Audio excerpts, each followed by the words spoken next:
નવસારી જિલ્લાના બોરિયાજ ટોલનાકા પરથી પસાર થતા વાહનો ઉપર લાદવામાં આવેલા અસહ્ય ટોલટેક્સ વધારા સાથેના ટોલટેક્સ મુલતવી રાખવા આજે Navsari district chamber of commerce દ્વારા જિલ્લા કલેક્ટરને આવેદનપત્ર આપી રજૂઆત કરવામાં આવી। Navsari district chambers of commerce and ઇન્ડસ્ટ્રીઝના પ્રમુખ રાજેન્દ્ર દેરાસલિયાની આગેવાનીમાં નવસારી જિલ્લા કલેક્ટરને આવેદનપત્ર આપતા ચેમ્બર પ્રમુખ રાજેન્દ્ર દેરાસરિયા સહિત અગ્રણી વેપારીઓએ જણાવ્યું કે નવસારી અને વલસાડ જિલ્લામાંથી રાષ્ટ્રીય ધોરીમાર્ગ નંબર 48 પસાર થાય છે। હાલ જ નવસારી જિલ્લામાં થયેલા અતિભારે વરસાદના કારણે સુરતથી લઈ નવસારી વલસાડ સુધીના રસ્તાઓ ઉપર ખૂબ જ મોટા ખાડાઓ પડવાથી રસ્તો બિસ્માર હાલતમાં થઈ જવા પામ્યો હતો।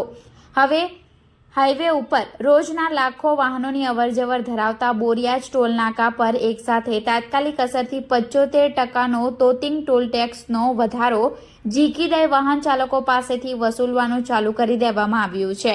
આ તોતિંગ વધારાથી વેપાર ધંધા વાહન ચાલકો પર ખૂબ જ વિપરીત અસર થાય એમ છે।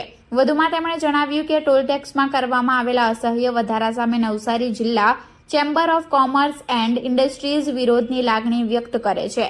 અંતે તેમણે ચીમકી આપી હતી કે અમલી બનેલા ટોલ ટેક્સનો અસહ્ય વધારો તાત્કાલિક અસરથી પાછો ખેંચી લેવામાં ન આવશે તો સ્થાનિક રાજકીય પદાધિકારીઓની આગેવાનીમાં વાહન ચાલકોના હિતમાં ટોલ ટેક્સનો બહિષ્કાર કરી રસ્તા રોકો આંદોલન કરવાની ફરજ પડશે। આ દરમિયાન કોઈ પણ અઘટિત ઘટના બને તો તેની સંપૂર્ણ જવાબદારી હાઈવે ઓથોરિટીના જવાબદાર પદાધિકારીઓની રહેશે તેમ જણાવ્યું હતું।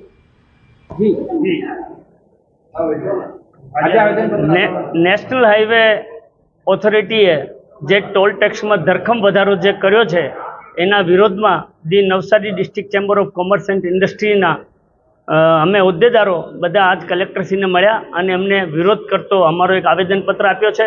ખરેખર આ ટોલ ટેક્સના વધારાથી વ્યાપાર ધંધા ઉપર અને નવસારી કે જિલ્લાની લોકલ પ્રજા ઉપર એની ખૂબ મોટી અસર પડશે અને જો સરકાર કે નેશનલ હાઈવે ઓથોરિટી આ બાબતમાં કંઈ વિચાર નહીં કરે તો અમારે પછી ગાંધી ચિંધ્યા માર્ગે આગળ વધવું પડશે।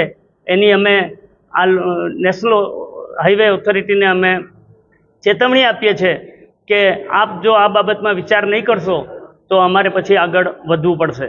બીજું કે રોડની જે હાલત છે એ એટલી બધી ખરાબ છે કે પહેલાં મુંબઈ જતા તો 4-4.5 કલાકમાં પહોંચી જતા, આજે મુંબઈ 8-8.5 કલાક થાય છે।